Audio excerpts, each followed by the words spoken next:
Di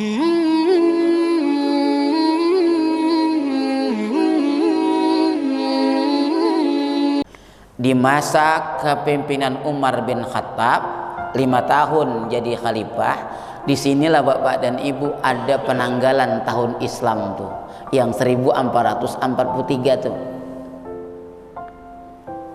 Macam mana peristiwa singkatnya? Di masa Umar tuh kan Islam sudah berkembang sampai kemana-mana, bahkan dari riwayat sampai ke India. Ada seorang gubernur Umar di Mesir namanya Abu Musa al-Ash'ari, sahabat Nabi yang tua, yang alim, yang wara, gubernur di Mesir. Bapak Ibu, kalau di kantor di sini surat masuk, di sini surat keluar, kalau itu dibuka itu apa namanya? Dibukalah oleh Abu Musa arsip surat yang terkumpul di Mesir itu. Tentu yang datang diantaranya dari mana? Dari Umar bin Khattab di kota Madinah sebagai khalifah waktu itu. Dilihat Pak, surat Umar bin Khattab itu tanggalnya jelas, bulannya jelas, tahunnya tak ada. Kalau macam sekarang lah Pak, 20 Muharram titik-titik. Nanti ada lagi surat 20 Muharram titik-titik juga. Atau macam hari ini 29 Agustus titik-titik. Ada lagi 29 Agustus titik-titik. Kata Abu Musa, surat khalifah ini surat yang kapan ini? Ditulislah Pak surat oleh Abu Musa sebagai gubernur di Mesir ke Madinah. Pokoknya intinya aja kita baca. Innahu ya'tina kutubun laisa laut tarikh. Wahai Amirul Mukminin, khalifah kami di kota Madinah sudah banyak sampai surat-surat khalifah ke negeri kami ini. Tapi sayang Tuan, tidak ada satupun surat-surat Tuan itu yang ada penanggalan tahunnya. Terus Umar lihat.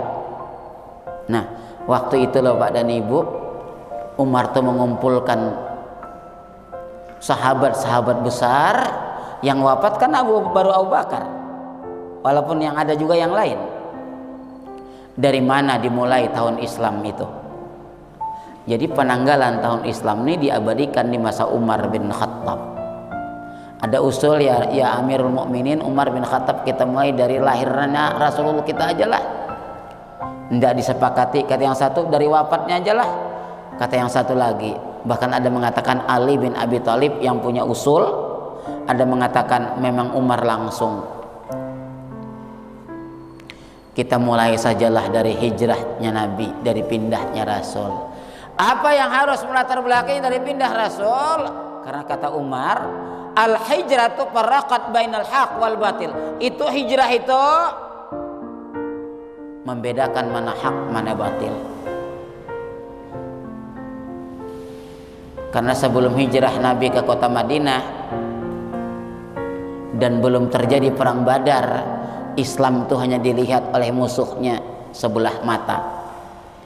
Tapi begitu terjadi perang tahun kedua Hijriah, orang Islam 300 yang datang 1000 dari kota Madinah menang kaum muslimin. Sejak itu sangat diperhitungkan Pak. Perang lagi tahun ketiga, perang Uhud, 3000 datang dari Mekah, 1000 nunggu di Madinah, bahkan belot 300 orang munafik, tinggal 700 masih dimenangkan juga oleh Rasulullah. Bahkan ada yang mengatakan, katanya Pak, kalau Nabi wafat waktu hijrah itu di tangan musuh-musuh Islam, maka Islam itu tamatlah sampai di situ. Maka diabadikanlah tahun Islam itu dari hijrah Nabi sampai sekarang 20 Muharram 1443 tahun. Sementara Muharram, Safar, Rabiul Awal sampai Zulhijjah itu sudah ada dari sejak kapan? Sejak Nabi Nuh pun mendarat, sudah disebut-sebut ulama, mendaratnya kapal Nabi Nuh, kering dunia ini dari karamnya, itu 10 Muharram. Nabi Ibrahim selamat terbakar dari api dibuat Namrud, 10 Muharram. Nabi Musa memukul laut pakai tongkat, belah, dia nyebrang selamat, Fir'aun tenggelam. 10 Muharram yang kita puasakan Pak hari Kamis dulu, puasa Asyura. Udah ada bulan, yang belum ada tahunnya itu. Jadi kalau kita buka-buka tadi surat tadi, berarti Pak mundur ke belakang nih kan. Rasul sudah 10 tahun di Madinah, tidak ada tahun Islam. Ditambah Abu Bakar 12 tahun, 2 tahun, tidak ada tahun Islam. Ditambah Umar 5 tahun, berarti sudah 17 tahun Islam tuh di kota Madinah. Baru ada tahun Islam yang sampai sekarang 1443 tahun.